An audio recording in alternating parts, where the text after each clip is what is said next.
HSC ইতিহাস প্রথম পত্র চতুর্থ অধ্যায় অনুধাবনমূলক প্রশ্নের উত্তর। প্রশ্ন 1, যুক্তফ্রন্ট কি ব্যাখ্যা করো। 1953 সালের 4 ডিসেম্বর 4টি রাজনৈতিক দলের সমন্বয়ে যুক্তফ্রন্ট গঠিত হয়। যুক্তফ্রন্টের দলসমূহ ছিল মাওলানা ভাসানীর নেতৃত্বে আওয়ামী মুসলিম লীগ, শেরেবাংলার নেতৃত্বে কৃষক শ্রমিক প্রজা পার্টি, মাওলানা আতার আলীর নেতৃত্বে নেজামে ইসলাম এবং হাজি দানিশের নেতৃত্বে গণতান্ত্রিক দল। যুক্তফ্রন্ট নির্বাচনী প্রতীক ছিল নৌকা। 1954 সালে প্রাদেশিক পরিষদ নির্বাচনে যুক্তফ্রন্ট 223টি আসন পেয়ে নির্বাচিত হয়। তমুদ্দিন মজলিস কি ব্যাখ্যা করো। তমুদ্দিন মজলিস হল ভাষা আন্দোলনের প্রেক্ষাপটে গঠিত প্রথম সংগঠন। পাকিস্তান রাষ্ট্র সৃষ্টি হওয়ার পরেই ঢাকা বিশ্ববিদ্যালয়ের অধ্যাপক আবুল কাসেমের নেতৃত্বে তমুদ্দিন মজলিস গঠিত হয়। এই সংগঠনের উদ্যোগেই 47 সালের 15ই সেপ্টেম্বর ভাষা আন্দোলনের প্রথম পুস্তিকা পাকিস্তান রাষ্ট্রভাষা বাংলা না উর্দু এটা প্রকাশিত হয়।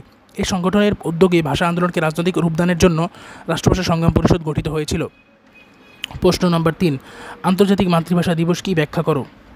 আন্তর্জাতিক মাতৃভাষা দিবস হল বাংলাদেশের ভাষা শহীদ দিবস, যেটি প্রতি বছর 21 ফেব্রুয়ারি পালিত হয়। 48 সালে মোহাম্মদ আলী জিন্নাহ যখন উর্দুকে রাষ্ট্রভাষা করার ঘোষণা দেন, তখন বাংলা ছাত্র সমাজ তার প্রতিবাদ করে। ছাত্ররা তাদের মায়ের ভাষার জন্য রক্ষা করার জন্য দৃঢ় সংকল্প করে। তারা 52 সালের 21 ফেব্রুয়ারি পুলিশের গুলি উপেক্ষা করে আন্দোলন করে। মিছিলে পুলিশের গুলিতে রফিক, বরকত, জব্বার, সালাম অনেকে আহত হন। ফলে ইউনেস্কো 21 ফেব্রুয়ারিকে আন্তর্জাতিক স্বীকৃতি প্রদান করে। 1999 ঘোষণা প্রেক্ষিতে 2000 সাল থেকে এই দিনটি আন্তর্জাতিক মাতৃভাষা দিবস হিসেবে প্রতি বছর পালিত হয়ে আসছে। প্রশ্ন নম্বর 4, পূর্ব বাংলার নাম কখন কিভাবে করা হয়। 1905 বঙ্গভঙ্গের পর বাংলার এই অংশের নাম হয় পূর্ব বাংলা।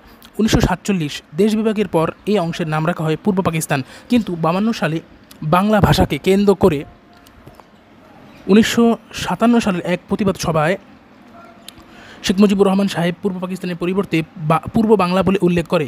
আর তখন থেকেই পূর্ব পাকিস্তানের মানুষ পূর্ব পাকিস্তানের পরিবর্তে পূর্ব বাংলা বলতে শুরু করে। এভাবেই পূর্ব বাংলার নামকরণ করা হয়। প্রশ্ন, 1954 নির্বাচনের ফলাফল কী ছিল ব্যাখ্যা করো। 1954 8ই মার্চ পূর্ব বাংলা প্রাদেশিক পরিষদের নির্বাচন হয়। পূর্ব বাংলায় প্রাদেশিক পরিষদের নির্বাচন হয়। 21 দফার ভিত্তিতে যুক্তফ্রন্ট উক্ত নির্বাচনে পূর্ব বাংলায় 309টি আসনের মধ্যে 223টি আসন লাভ করে। অন্যান্য দলগুলোর মধ্যে মুসলিম লীগ পায় মাত্র 9টি, জাতীয় কংগ্রেস 24টি, তফসিলি ফেডারেশন 27টি, খেলাফতে রাব্বানি 2টি, খ্রিস্টান 1, বৌদ্ধ 1, কমিউনিস্ট পার্টি 4টি আসন লাভ করে। 1954 উক্ত নির্বাচনের মোট ভোট পড়ে বা ভোট কাস্ট হয় 37.19%, যার মধ্যে বৃহৎ অংশ অর্থাৎ বেশিরভাগ ছিল যুক্তফ্রন্টের পক্ষে। এজন্য এই নির্বাচনকে ব্যালট বিপ্লব বলে আখ্যায়িত করা হয়। আন্তর্জাতিক মাতৃভাষা দিবস পটভূমির সূচনায় প্রবাসী বাঙালিদের অবদান সংক্ষেপে লেখো।